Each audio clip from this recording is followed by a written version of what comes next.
Hello दोस्तों, आपके अपने यूट्यूब चैनल एनालिसिस क्लास में स्वागत है। तो साथियों, आज की इस क्लास में सेमेस्टर 2 का जो आपका एग्ज़ाम होने वाला है AECC पेपर EVS का, उसका मैं प्रीवियस ईयर क्वेश्चन पेपर को सॉल्व करने वाला हूँ, जो आपके एग्ज़ाम के व्यू से इम्पॉर्टेंट, क्योंकि आपका जो एग्ज़ाम होने वाला है इसी पैटर्न पर आधारित प्रश्न पूछे जाएंगे। तो चलिए देखते हैं जो प्रश्न का लेवल क्या रहा, क्योंकि आपका जो एग्ज़ाम होने वाला इसी पैटर्न पर आधारित प्रश्न पूछे जाएंगे। तो आपको समय दिया जाएगा 1.5 घंटा, जिनमें से आपको फुल मार्क्स 40 का रहेगा और टोटल क्वेश्चन आपसे 40 प्रश्न पूछा जाएगा। प्रत्येक प्रश्न 1 नंबर का रहेगा, वो भी ऑब्जेक्टिव टाइप के। तो चलिए देखते हैं। पहला प्रश्न आपसे पूछा गया है।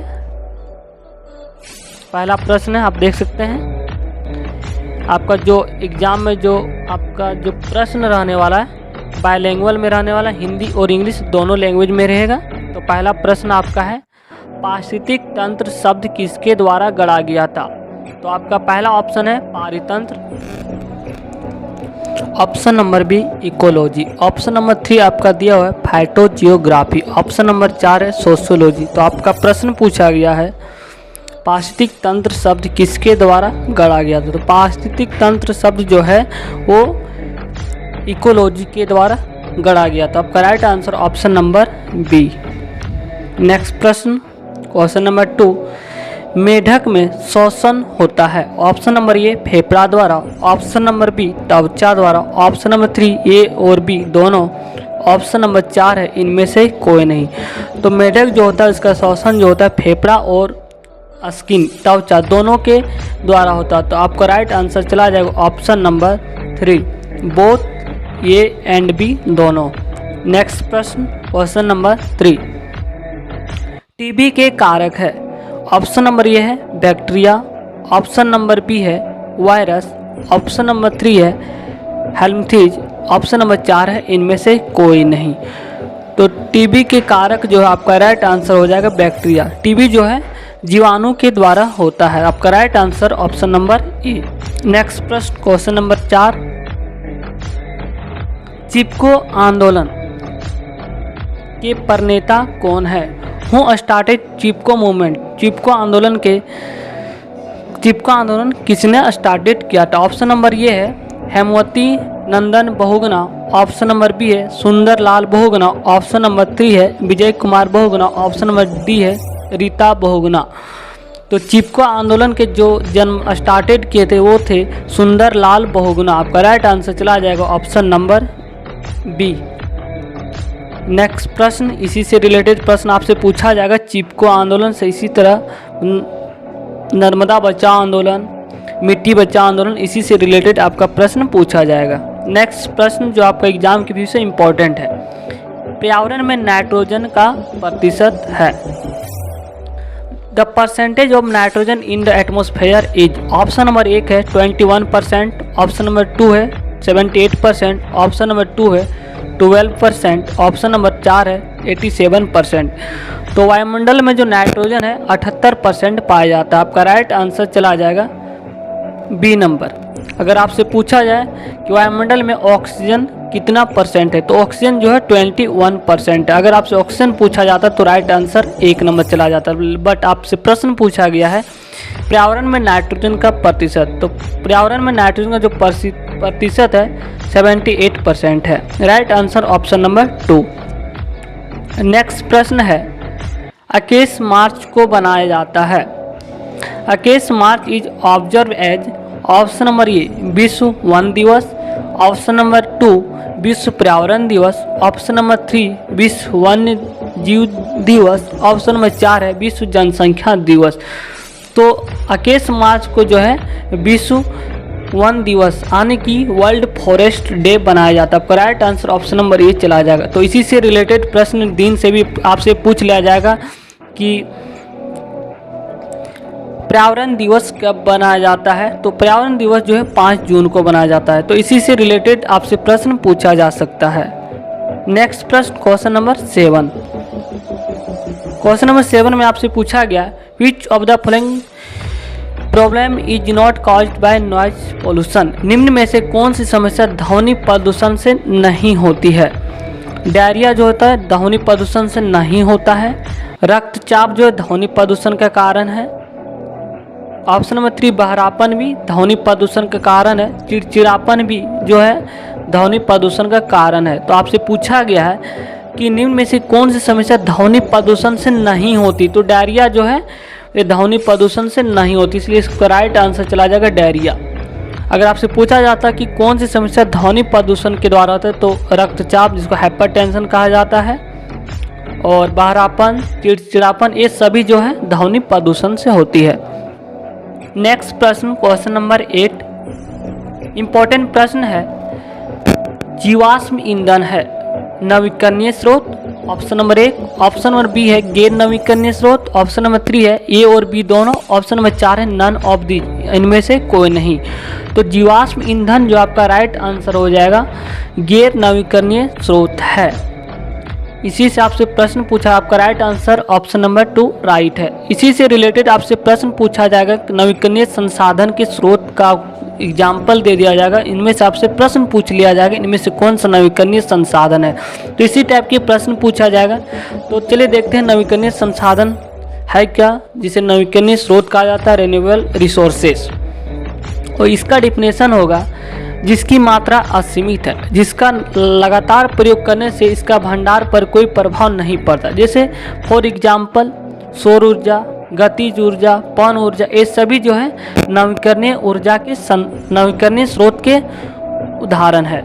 अगर आपसे पूछ लिया जाए गैर नवीकरणीय स्रोत के एग्जाम्पल, तो पेट्रोलियम हो गया, ये सभी जो है जिसका भंडार सीमित है, जिसका लगातार उपयोग करने से इसका भंडारण समाप्त हो सकता है और पुनः इसका निर्माण नहीं किया जा सकता। आने की निर्माण होने में लाखों वर्ष लग सकते हैं। इसे गैर नवीकरणीय संसाधन स्रोत कहा जाता है। जैसे पेट्रोलियम हो गया, कोयला हो गया, जीवाश्म ईंधन हो गया, ये सभी जो है गैर नवीकरणीय संसाधन के उदाहरण है। इसलिए आपका राइट आंसर चला जाएगा ऑप्शन नंबर बी। जीवाश्म ईंधन जो है गैर नवीकरणीय स्रोत है, क्योंकि इसका भंडार सीमित है, लगातार इसका प्रयोग किया गया तो एक न एक दिन समाप्त हो जाएगा।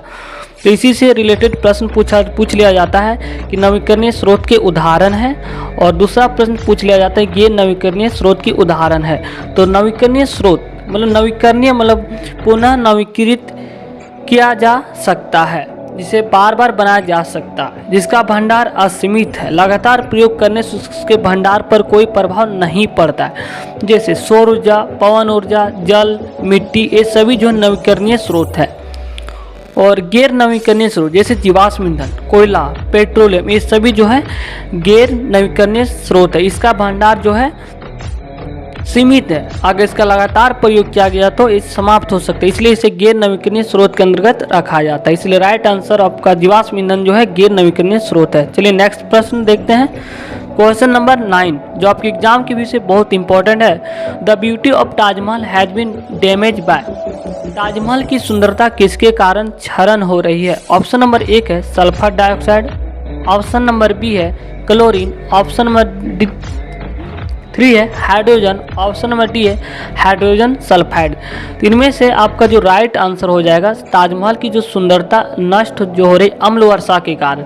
अम्ल वर्षा में अगर सल्फर डाइऑक्साइड, नाइट्रोजन ऑक्साइड के मिल जाने से ताजमहल की सुंदरता जो क्षरण हो रही। तो आपका राइट आंसर चला जाएगा ऑप्शन नंबर ए, सल्फर डाइऑक्साइड के कारण क्या हो रहा है, क्षरण हो रहा है, जिसको कहा जाता है अम्लीय वर्षा। अम्लीय वर्षा होने से ताजमहल की सुंदरता में क्षरण होती है, और ये अम्लीय वर्षा में सल्फर डाइऑक्साइड और नाइट्रोजन डाइऑक्साइड की मात्रा होती है, जिसके कारण ताजमहल का रंग फीका पड़ रहा है।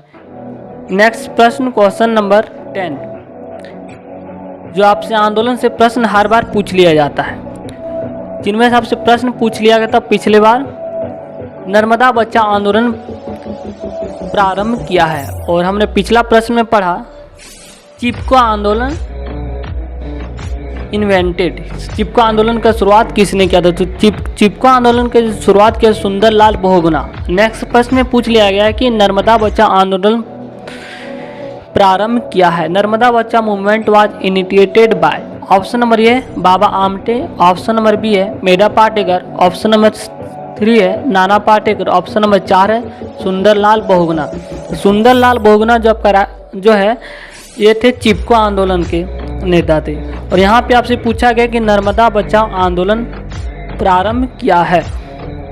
तो आपका जो राइट आंसर हो जाएगा 10 नंबर का मेधा पाटकर, जो थे नर्मदा बचाओ आंदोलन के नेता थे। आपका right answer option number B चला जाएगा। अगर आपसे पूछ लिया जाता चिपको आंदोलन, तो चिपको आंदोलन के जो नेता थे सुंदरलाल बहुगुणा, तो इसमें से आपका नर्मदा बचाओ आंदोलन का जो राइट आंसर चला जाएगा option number B Medha Patkar, जो थे वो नर्मदा बचाओ आंदोलन प्रारंभ किए थे मध्य प्रदेश से। नेक्स्ट प्रश्न क्वेश्चन नंबर 11। पौधों के पत्तियों का रंग हरा होता है। Green colour of leaves of plant is due to. पौधे के पत्तियों का रंग हरा होता है। ऑप्शन नंबर ए क्लोरोफिल से। अगर आप 6-7 में पढ़े होंगे इस टाइप के प्रश्न, अगर आप 6, 7, 8 साइंस पढ़ लेते हैं तो इसी से रिलेटेड अक्सर प्रश्न पूछ लिया जाता है। तो ऑप्शन नंबर बी है जेंथोफिल से। ऑप्शन नंबर 3 है both A and B. Option number 4 है नन ऑफ दिस। तो आपसे प्रश्न पूछा गया है पौधों के पत्तियों का हरा रंग होता है। पौधों के जो पत्तियों में जो हरा रंग होता है वो क्लोरोफिल के कारण जो होता है हरा रंग होता है, क्योंकि प्रकाश संश्लेषण के द्वारा पत्तियों में अपना भोजन तैयार करता है। आपका राइट आंसर ऑप्शन नंबर ए चला जाएगा। नेक्स्ट प्रश्न क्वेश्चन नंबर 12 को देखेंगे। खाद्य श्रृंखला में होते हैं। ऑप्शन नंबर ए है प्रोड्यूसर, ऑप्शन नंबर बी है कंज्यूमर, ऑप्शन नंबर 3 है डिकम्पोजर, ऑप्शन नंबर 4 है इनमें से कोई नहीं। तो खाद्य श्रृंखला में जो पौधा होता है वो ऑप्शन नंबर 1 राइट हो जाएगा। प्रोड्यूसर जो होते हैं खाद्य श्रृंखला में पौधे प्रोड्यूसर होते हैं। Right answer option number 1। खाद्य श्रृंखला से भी अक्सर प्रश्न पूछ लिया जाता है, आपको पिरामिड की तरह दे दिया जाएगा, इनमें से पूछेगा कौन सी खाद्य श्रृंखला सही है। इस टाइप की भी प्रश्न पूछा गया। चलिए देखते हैं क्वेश्चन नंबर 13 को देखेंगे। क्वेश्चन नंबर 13 में पूछा गया है वनों की कटाई से घटता है। इंपॉर्टेंट प्रश्न है, कन्फ्यूजन वाला प्रश्न है, जिनमें से पहला आपका ऑप्शन है रेनफॉल से वर्षा, ऑप्शन नंबर बी है मृदा कटाव, ऑप्शन नंबर सी है सूखा, ऑप्शन नंबर डी है पृथ्वी के तापमान में वृद्धि। वनों की कटाई से क्या घटता है? वनों की कटाई से क्या होगा कि वर्षा में कमी आएगी। तो आपका राइट आंसर ऑप्शन नंबर ए चला जाएगा। नेक्स्ट प्रश्न देखेंगे क्वेश्चन नंबर 14। काजीरंगा राष्ट्रीय उद्यान प्रसिद्ध है। Kaziranga national park is famous. Kaziranga राष्ट्रीय उद्यान किस लिए प्रसिद्ध है? आपसे ये प्रश्न पूछा गया है, ये भी इम्पोर्टेंट प्रश्न है, शायद ये प्रश्न रिपीट भी हो सकता है आपके लिए। जिनमें से ऑप्शन नंबर 1 है गेंडा के लिए, ऑप्शन नंबर बी है शेर के लिए, ऑप्शन नंबर 3 है हाथी के लिए, ऑप्शन नंबर 4 है हिरन के लिए। तो ये सभी आप जितने भी प्रश्न देख रहे हैं, अगर आप ज्योग्राफी पढ़ लेते हैं 6, 7, 8, उन्हीं से सब प्रश्न पूछा गया है। तो आपका काजीरंगा जो राष्ट्रीय उद्यान है, तो इसके राइट आंसर हो जाएगा ऑप्शन नंबर ए, गेंडा के लिए प्रसिद्ध है काजीरंगा राष्ट्रीय उद्यान, जो कि असम राज्य में स्थित है। नेक्स्ट प्रश्न क्वेश्चन नंबर 15 को देखेंगे। क्वेश्चन नंबर 15 में नेक्स्ट प्रश्न है क्वेश्चन नंबर 15, जो इम्पोर्टेंट प्रश्न है which gas leaked in Bhopal gas त्रासदी। भोपाल जैसे त्रासदी में कौन सी गैस का रिसाव हुआ था? ऑप्शन नंबर ए है potassium isothiocyanate, option number B है सोडियम आइसोथायोसाइनेट, ऑप्शन नंबर 3 है methyl isocyanate, option number D है इथाइल आइसोसाइनेट। भोपाल में जो गैस त्रासदी जो हुआ था, गैस का रिसाव, वो 1984 में हुआ था। जो गैस का रिसाव हुआ था वो गैस था मिथाइल आइसोसाइनेट, जिससे हजारों लोगों की मौत हो गई थी। इसी प्रश्न पूछ लिया जाएगा कि भोपाल गैस त्रासदी की जो गैस का रिसाव कब हुआ था? तो आपका राइट आंसर 1984 में हुआ था। वो जो एक गैस रिसाव हुआ था मिथाइल आइसोसाइनेट। तो आपका राइट आंसर ऑप्शन नंबर 3 चला जाएगा। नेक्स्ट प्रश्न क्वेश्चन नंबर 16 इंपॉर्टेंट प्रश्न है, इससे भी प्रश्न आपसे पूछा जा सकता है। क्वेश्चन नंबर 16 है rickets is caused by the deficiency of which vitamin. किस विटामिन की कमी से रिकेट्स रोग होता है?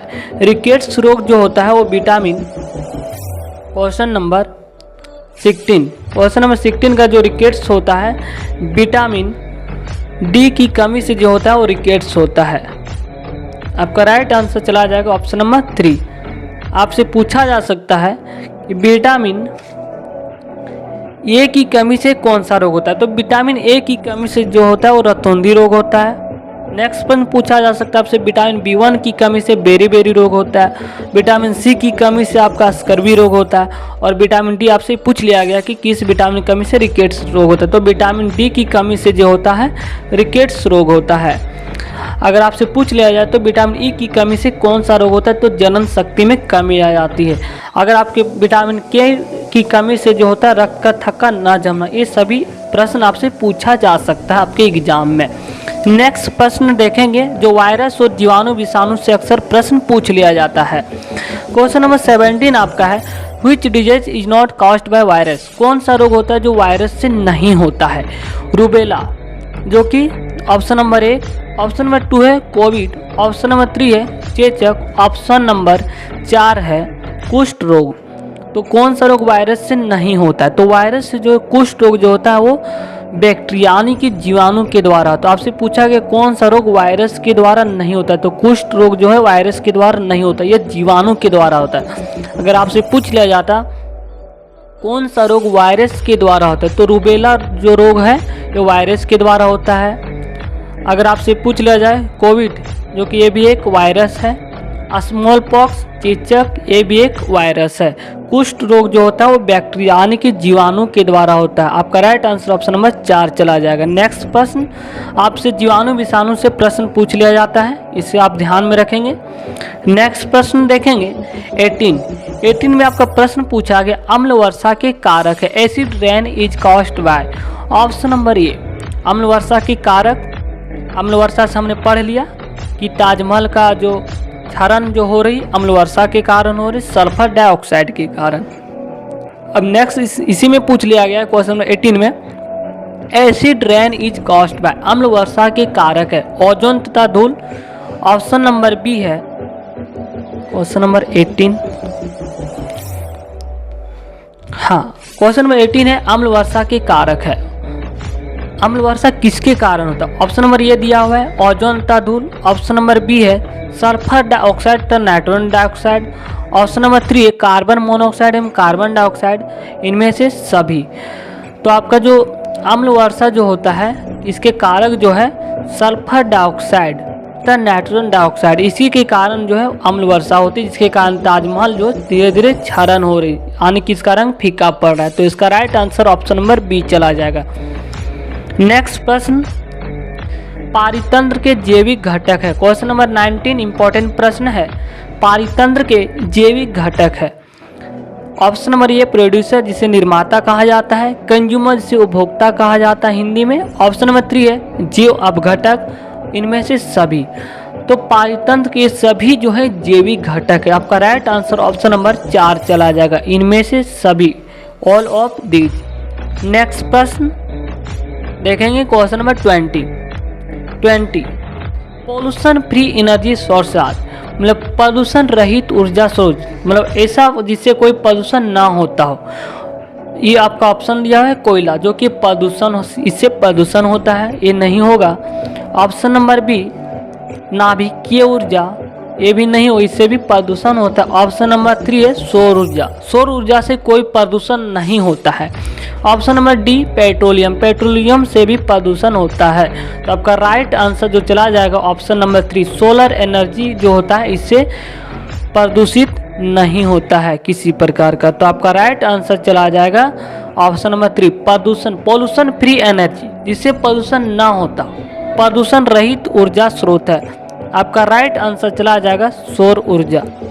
नेक्स्ट प्रश्न 21 इन्फ्लुएंजा के कारक है। ऑप्शन नंबर ए आपका दिया हुआ है virus, option number B protozoa, option number 3 है बैक्टीरिया, ऑप्शन नंबर 4 है इनमें से सभी। तो इन्फ्लुएंजा जो है क्वेश्चन नंबर 21 का जो राइट आंसर हो जाएगा इन्फ्लुएंजा, जो कि वायरस के द्वारा होता है। तो आपका राइट आंसर चला जाएगा ऑप्शन नंबर ए। नेक्स्ट प्रश्न क्वेश्चन नंबर 22 कैक्टस इस, नागफनी पौधा जो है ऑप्शन नंबर ए है जलीय पौधा होता है, ऑप्शन नंबर बी है मरुस्थलीय पौधा है, ऑप्शन नंबर 3 है मेसोफाइट है, ऑप्शन नंबर 4 है इनमें से कोई नहीं। तो कैक्टस जो होता है वो मरुस्थलीय पौधा होता है, इसलिए राइट आंसर आपका चला जाएगा ऑप्शन नंबर 2। नेक्स्ट प्रश्न इंपॉर्टेंट प्रश्न है, जो अक्सर बीमारी से रिलेटेड प्रश्न यहाँ से 7 से 8 प्रश्न पूछा गया है। तो इनमें पूछा गया हुई दमा में कौन सा अंग प्रभावित होता है, दमा जिसे अस्थमा कहा जाता है। ऑप्शन नंबर ए है यकृत, ऑप्शन नंबर बी है आँख, ऑप्शन नंबर 3 है लंग्स जिसे फेफड़ा कहा जाता है, ऑप्शन नंबर 4 है आमाशय। को आपका जो दमा से होता है, अस्थमा से, वो लंग्स को प्रभावित करता है। Option number 3 right answer. Next प्रश्न को देखने वाले हैं, क्वेश्चन नंबर 24। इंपॉर्टेंट प्रश्न है, जो विटामिन B12 की कमी से होने वाला रोग।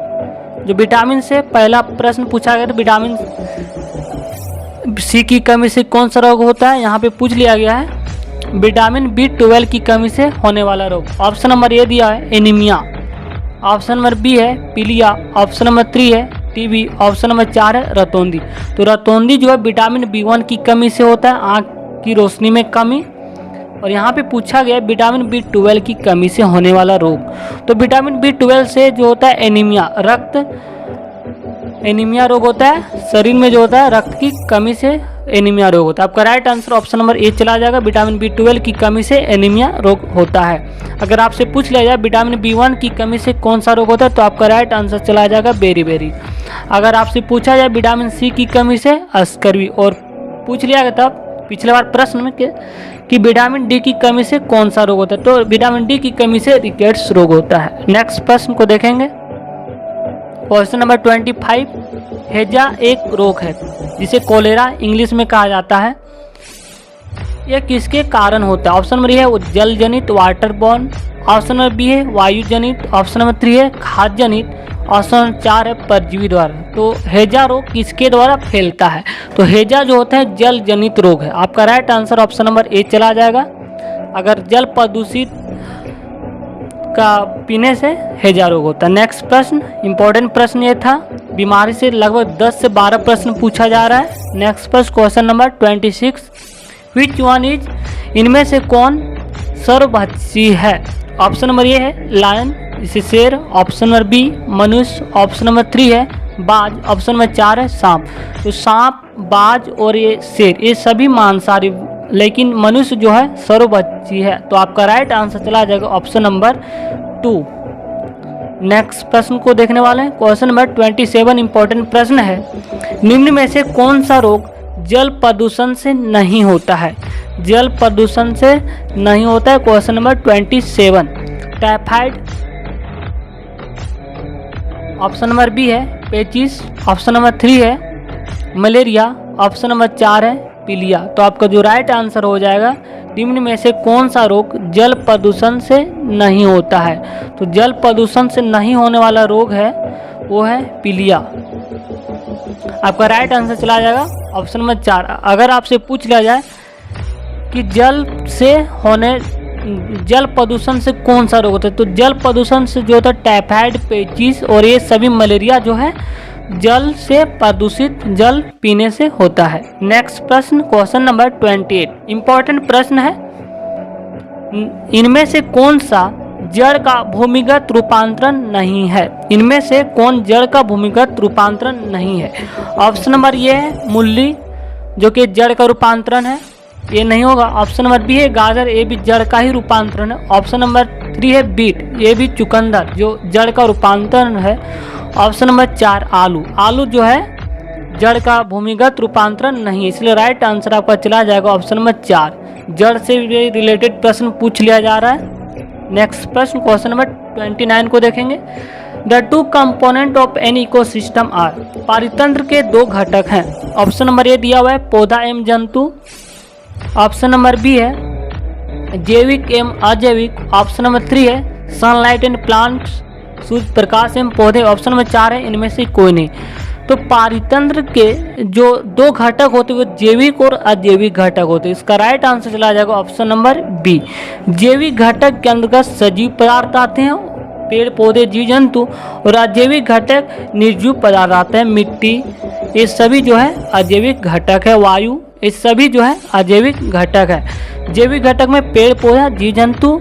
आपसे एग्जाम्पल भी पूछा जा सकता है कि जैविक घटक इनमें से कौन सा है, तो पेड़ पौधा जीव जंतु ये सभी जो है जैविक घटक के उदाहरण है जो सजीव होते हैं। और अजैविक घटक जो निर्जीव होते हैं, जिसमें प्राण या जान नहीं पाया जाता है, उसे अजैविक घटक कहा जाता है। अजैविक घटक में वायु, जल, मृदा ये सभी जो है अजैविक घटक के उदाहरण है। चट्टान। नेक्स्ट प्रश्न को देखेंगे, क्वेश्चन नंबर 30। पृथ्वी की सतह का 71% ढका हुआ, ये तो सभी को पता होगा कि जल जो है 3 भाग से घिरा हुआ है। तो 71% जो है वाटर से घिरा हुआ है। आपका राइट आंसर चला जाएगा option number 3।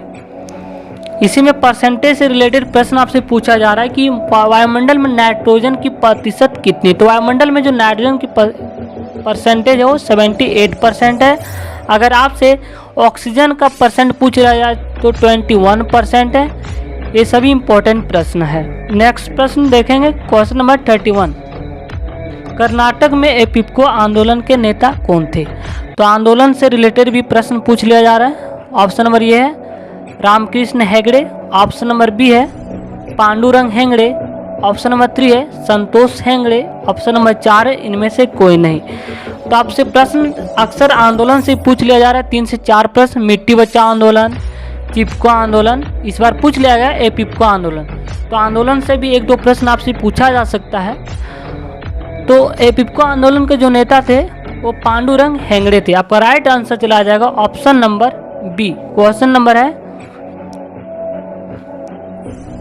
31। The leader of Appiko movement in Karnataka was. तो आपका राइट आंसर हो जाएगा 31 का 2 नंबर पांडुरंग हेगड़े जो थे ये कर्नाटका के एपिपको आंदोलन के नेता थे। Right answer Pandurang Hegde. और अगर आपसे पूछ लिया जाए चिपको आंदोलन के नेता तो आपका सुंदरलाल बहुगुणा। नेक्स्ट प्रश्न को देखेंगे, क्वेश्चन नंबर 32। किस हार्मोन के कम स्राव से मधुमेह रोग होता है। मतलब किस हार्मोन की कमी से जो होता है मधुमेह रोग होता है। तो ऑप्शन नंबर ये है इंसुलिन, ऑप्शन नंबर बी है ग्लूकॉन, ऑप्शन नंबर 3 है एड्रेनालिन, ऑप्शन नंबर 4 है वेसोप्रेसिन। तो अगर आपके शरीर में इंसुलिन की हार्मोन कम हो जाए तो आपका मधुमेह रोग होने की संभावना बढ़ जाती है। आपका राइट आंसर हो जाएगा ऑप्शन नंबर ए। इंसुलिन हार्मोन की कमी से जो होता है मधुमेह रोग होता है। तो राइट आंसर ऑप्शन नंबर ए चला जाएगा। नेक्स्ट प्रश्न को देखेंगे, क्वेश्चन नंबर 33। खाने की विधि एवं दूसरों द्वारा खाए जाने को कहते हैं। ऑप्शन नंबर ए फूड वेब जिसे खाद्य जाल कहा जाता है, ऑप्शन नंबर बी खाद्य श्रृंखला, ऑप्शन नंबर 3 खाद्य पिरामिड, ऑप्शन नंबर 4 है इनमें से सभी। तो आपसे प्रश्न पूछा गया है खाद्य श्रृंखला से रिलेटेड प्रश्न भी पूछ लिया जा रहा है। 3 से 4 इससे भी 1-2 प्रश्न आपसे पूछा जा सकता है इस बार के होने वाले एग्जाम में। तो इसमें पूछा गया है खाने की विधि एवं दूसरों द्वारा खाए जाने को क्या कहा जाता है। तो खाने की विधि एवं दूसरे द्वारा खाए जाने को खाद्य श्रृंखला कहा जाता है, फूड चेन। आपका right answer option number B चला जाएगा। नेक्स्ट प्रश्न को देखने वाले हैं, ये इंपॉर्टेंट प्रश्न था। नेक्स्ट प्रश्न 34 है नाभिकीय ऊर्जा उत्पादन से होता है। नाभिकीय ऊर्जा के उत्पादन से क्या होता है। वायु प्रदूषण होता है, option number A, option number B है जल प्रदूषण, ऑप्शन नंबर 3 है ताप प्रदूषण, ऑप्शन नंबर 4 है ध्वनि प्रदूषण। तो आपसे प्रश्न पूछा गया है नाभिकीय ऊर्जा के उत्पादन से क्या होता है कि वायु प्रदूषण नहीं होता है बल्कि ताप प्रदूषण होता है, थर्मल पोल्यूशन। आपका राइट आंसर ऑप्शन नंबर 3 चला जाएगा। नेक्स्ट प्रश्न को देखेंगे, क्वेश्चन नंबर 35। सूर्य प्रकाश की उपस्थिति में हरे पौधे किस विधि से खाद्य ऊर्जा का निर्माण करते हैं। सूर्य जो है सन और प्रकाश की उपस्थिति में सनलाइट में हरे पौधे किस विधि से खाद्य ऊर्जा का निर्माण करते हैं। ऑप्शन नंबर ये है रासायनिक संश्लेषण, ऑप्शन नंबर बी है प्रकाश संश्लेषण, ऑप्शन नंबर 3 है ये और बी दोनों, ऑप्शन नंबर 4 है इनमें से सभी। तो आपसे प्रश्न पूछा गया है कि सूर्य प्रकाश की उपस्थिति में हरे पौधे किस विधि से खाद्य ऊर्जा का निर्माण करते हैं। तो आपका राइट आंसर हो जाएगा प्रकाश संश्लेषण। सूर्य जो है प्रकाश की उपस्थिति में हरे पौधे जो होता है प्रकाश संश्लेषण की विधि से खाद्य ऊर्जा का निर्माण करता है। आपका राइट आंसर चला जाएगा ऑप्शन नंबर बी। नेक्स्ट प्रश्न को देखेंगे, इंपॉर्टेंट प्रश्न था और नेक्स्ट प्रश्न आपसे पूछ लिया गया था कि प्रकाश संश्लेषण। नेक्स्ट प्रश्न 36। Which one is correct food chain. आपसे एग्जाम्पल दिया हुआ उससे आपसे प्रश्न पूछा गया, उनमें से आपको सही आंसर बताना है। ऑप्शन नंबर ये दिया हुआ है कौन सी खाद्य श्रृंखला सही है ये आपको बताना। ऑप्शन नंबर 1 है घास जो है खरगोश खाता है और खरगोश को सांप खाता है, उस सांप को बाज खाता है, ये फूड चेन है। नेक्स्ट दिया हुआ है दूसरा ऑप्शन बी है घास जो होता है खरगोश को खाता है, खरगोश को बाज खाता है और बाज को सांप खाता है, जो कि एक गलत है क्योंकि घास को खरगोश खाता है, खरगोश को बाज खाता है, ठीक है, लेकिन बाज को सांप नहीं खाता, बल्कि सांप बाज जो है सांप को खाता है। नेक्स्ट है क्वेश्चन नंबर ऑप्शन नंबर 3 है both A and B, option number 4 है नन ऑफ दीज। तो आपका राइट आंसर हो जाएगा क्वेश्चन नंबर 36 का 1 नंबर। घास जो होता है घास को खरगोश खाता है और खरगोश को सांप खाता है और सांप को बाज खाता है। तो आपका right answer option number A. Next प्रश्न को देखेंगे तो आपका राइट आंसर ऑप्शन नंबर ये है, घास को खरगोश खा सकता है और खरगोश को सांप खा सकता है और सांप को बाज। बट ऑप्शन नंबर बी जो है आपको यहाँ पे मिस्टेक है, बाज को सांप नहीं खा सकता है। तो आपका राइट आंसर ऑप्शन नंबर ए चला जाएगा। नेक्स्ट प्रश्न को देखेंगे question number 37 ozone day is observe on. Day से भी आपसे प्रश्न पूछ लिया जा रहा है 2 से 3, इनमें से आपसे भी प्रश्न पूछा जा सकता है, जिनमें से पर्यावरण दिवस पूछा जा सकता है, वन दिवस पूछा जा सकता है। ये सभी इंपॉर्टेंट प्रश्न है, तो आप इसे आप ध्यान में रखेंगे। क्वेश्चन नंबर 37 ओजोन दिवस बनाया जाता है। ऑप्शन नंबर ए 30 जनवरी, ऑप्शन नंबर बी है 21 अप्रैल, ऑप्शन नंबर 3 है 16 सितंबर, ऑप्शन नंबर 4 है 25 दिसंबर। तो ओजोन डे जो होता है वो 16 सितंबर को बनाया जाता है, 16 सितंबर को बनाया जाता है। Right answer option number 3। Next प्रश्न को देखेंगे क्वेश्चन नंबर 38 इंपॉर्टेंट प्रश्न है, इस बार शायद रिपीटेड भी हो सकता है। इनमें से किस समूह में सर्वाधिक संकटग्रस्त प्राणी है, ये आपको बताना। ऑप्शन नंबर ए पक्षी, ऑप्शन नंबर बी है स्तनपायी, ऑप्शन नंबर 3 है मछली, ऑप्शन नंबर 4 है सरीसृप। तो आपका राइट आंसर चला जाएगा संकटग्रस्त जो प्राणी है वो स्तनपायी जंतु है, जिनमें से बाघ। नेक्स्ट प्रश्न को देखेंगे, चीता, बाघ नहीं चीता होगा। नेक्स्ट प्रश्न 39 भारत में उष्णकटिबंधीय वन कहाँ पाए जाते हैं, ट्रॉपिकल फॉरेस्ट। इंपॉर्टेंट प्रश्न है, ये भी पूछा जा सकता है, जिनमें से आपसे पूछ लिया गया था इससे प्रश्न कि एक सिंग वाला गेंडा प्रसिद्ध राष्ट्रीय उद्यान, तो असम का राष्ट्रीय उद्यान है। नेक्स्ट प्रश्न यहाँ पे पूछा गया भारत में उष्णकटिबंधीय वन कहाँ पाए जाते हैं। ऑप्शन नंबर ये है Jammu Kashmir, option number B है केरल एवं असम, ऑप्शन नंबर 3 है राजस्थान, ऑप्शन नंबर 4 है बिहार। तो उष्णकटिबंधीय वन जो पाया जाता है वो केरल एवं असम में पाए जाते हैं। तो राइट आंसर आपका चला जाएगा ऑप्शन नंबर बी। नेक्स्ट प्रश्न देखेंगे क्वेश्चन नंबर 40 लास्ट प्रश्न है, आपसे 40 प्रश्न पूछा जाएगा, जिनमें से आंदोलन से प्रश्न लगभग सभी प्रश्न पूछ लिया गया इस पिछले बार में कि मिट्टी बचाओ आंदोलन के प्रणेता हैं। पिन्योर ऑफ मिट्टी बचाओ मूवमेंट इज। ऑप्शन नंबर ये है Chandi Prasad Bhatt, option number B है महात्मा गांधी, ऑप्शन नंबर 3 है सरदार पटेल, ऑप्शन नंबर 4 है इनमें से कोई नहीं। तो सरदार पटेल जो थे वो मिट्टी बचाओ आंदोलन के प्रणेता हैं। तो आपका राइट आंसर चला जाएगा ऑप्शन नंबर 3। कुछ इंपॉर्टेंट प्रश्न भी हम करवा दे रहे हैं जो आपके एग्जाम के विषय इंपॉर्टेंट है, जो कुछ बीमारी से रिलेटेड है, कुछ पेड़ पौधे से है। तो चलिए उनको भी हम कर लेते हैं, क्योंकि आपके एग्जाम के विषय इंपॉर्टेंट प्रश्न है, क्योंकि बीमारी से रिलेटेड, जीवाणु विषाणु से रिलेटेड प्रश्न आपसे एग्जाम में पूछा जा सकता है, क्योंकि पिछले बार 10 से 12 प्रश्न पूछ लिया गया है। तो चलिए देखते हैं, कुछ देख लेते हैं इंपॉर्टेंट प्रश्न को। कुछ इंपॉर्टेंट प्रश्न है विषाणु जनित रोग, विषाणु से होने वाले रोग, जो इनसे प्रश्न अक्सर 10 से 12 प्रश्न पूछ लिया जाता है। तो चलिए इसको हम देख लेते हैं। तो विषाणु से होने वाले रोग है छोटी माता, जिसे चिकन पॉक्स कहा जाता है, और दूसरा है बड़ी माता स्मॉल पॉक्स, ये भी विषाणु से होने वाले रोग हैं। तीसरा है सर्दी जुकाम, ये भी वायरस जिसे कहा जाता है विषाणु से होता है, और ये श्वसन तंत्र और फेफड़ा को प्रभावित करता है। चौथा इन्फ्लुएंजा, जो श्वसन तंत्र को प्रभावित करता है। इन्फ्लुएंजा जो है एक वायरस के द्वारा होता है। नेक्स्ट है मम्पस, जो कि ये भी वायरस के द्वारा होता है। हाइड्रोफोबिया, जो कि ये तंत्रिका तंत्र को प्रभावित करता है, ये वायरस के द्वारा। 7 नंबर डेंगू फीवर, हड्डी तोड़ बुखार, ये सभी जो वायरस के द्वारा। हर्पीस भी ये वायरस से होता है। पोलियो, खसरा, ये सभी जो है वायरस के द्वारा होता है। पोलियो से क्या होता है, पोलियो वायरस के द्वारा होता है, जो अस्थिमज्जा को प्रभावित करता है। नेक्स्ट प्रश्न आपसे पूछा जा सकता है एड्स का फुल फॉर्म।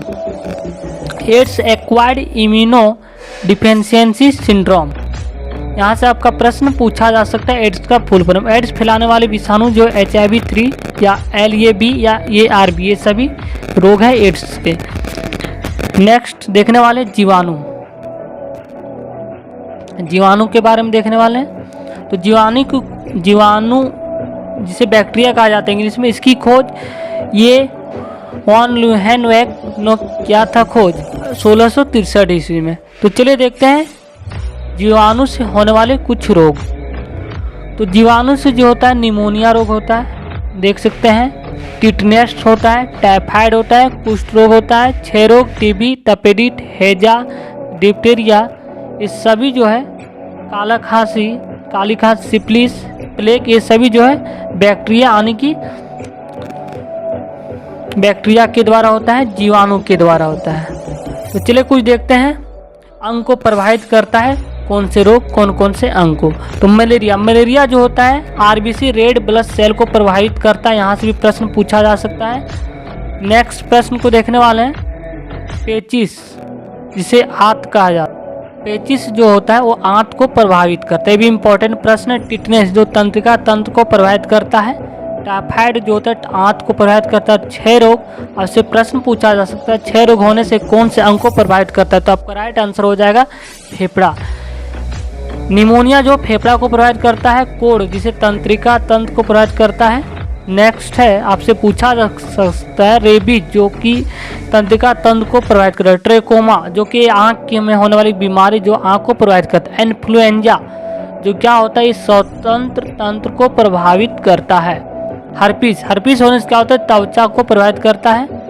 और पीलिया हो जाने से यकृत को प्रभावित करता है। इंपॉर्टेंट प्रश्न आपसे पूछा जा सकता है। नेक्स्ट देखते हैं टाइफाइड जो होता है आंत को प्रभावित करता है। गलसुआ जो लार ग्रंथि को प्रभावित करता है। पोलियो हो जाने से तंत्रिका तंत्र को प्रभावित करता है। डिप्टीरिया जो होते श्वास नली को प्रभावित, इंपॉर्टेंट प्रश्न है। और मियादी जो बुखार होता है वो आंत को प्रभावित करता है। नेक्स्ट प्रश्न देखने वाले हैं कुष्ठ रोग जो होता है तंत्रिका तंत्र को प्रभावित करता है। काली खांसी जो होता है स्वतंत्र तंत्र को प्रभावित करता है। कुछ देखते हैं विटामिन एवं उनकी कमी से होने वाले रोग। अगर विटामिन ए की कमी से रतौंधी होता है, इससे अक्सर प्रश्न 2 से 3 प्रश्न पूछ लिया जाता है कि विटामिन की कमी से होने वाले रोग। तो विटामिन ए को रासायनिक नाम में रेटिनॉल कहा जाता है और इसकी कमी से रतौंधी रोग हो जाता है। विटामिन B1 इसे थायमिन कहा जाता है और इसकी कमी से बेरी नामक रोग होता है। नेक्स्ट है विटामिन B2, इसे ओटो का फटना, ये सभी रोग है। नेक्स्ट है विटामिन B3 से होने वाले रोग, लाल सफ़ेद दाग, चकते होना, बुद्धि का कमजोर होना, ये विटामिन B3 की कमी से होता है। नेक्स्ट प्रश्न देखेंगे पेलाग्रा जो होता है विटामिन B5 की कमी से होता है, जिसे पैंटोथेनिक एसिड कहा जाता है। अगर आप विटामिन B6 की कमी होता है तो इसे एनीमिया रोग होता है। इंपॉर्टेंट प्रश्न है।